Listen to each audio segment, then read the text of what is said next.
Alright, I've been having a problem with the Daytona ever since I put this 318 in here.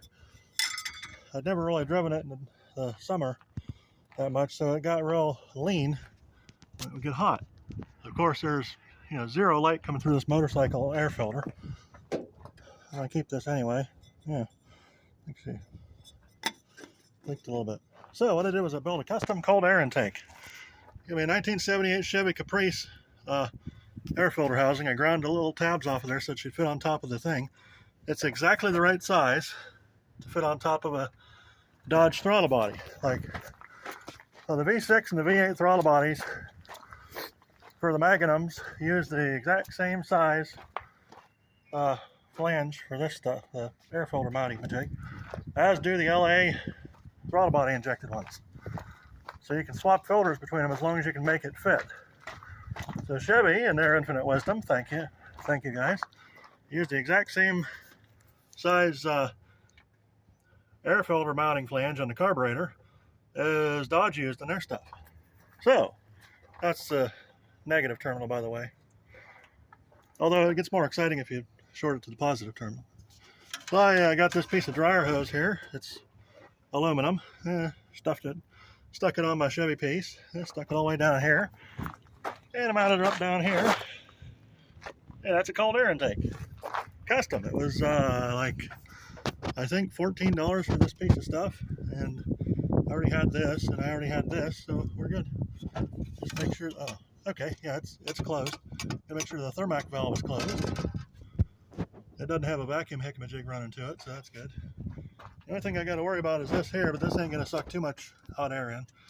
I'm gonna plug it off or hook it up to the air dumper or whatever we got. But there you be. That's how to fit a 1978 Chevy air filter in a 1990 Dodge with a 1990 Jeep, whatever the hell it is, a Grand Cherokee Magnum 318 in it.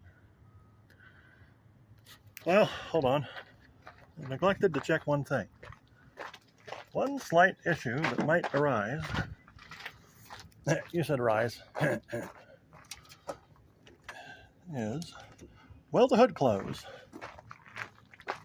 Let's find out. So anyways, the problem I've been having is, since the air cleaner was right up there and it was just exposed to the underhood temperatures, when it got warm, like it is outside now, it's 70 degrees outside, the intake would get super, super hot, and it didn't like sucking in all that air from, there's no outside airflow in there.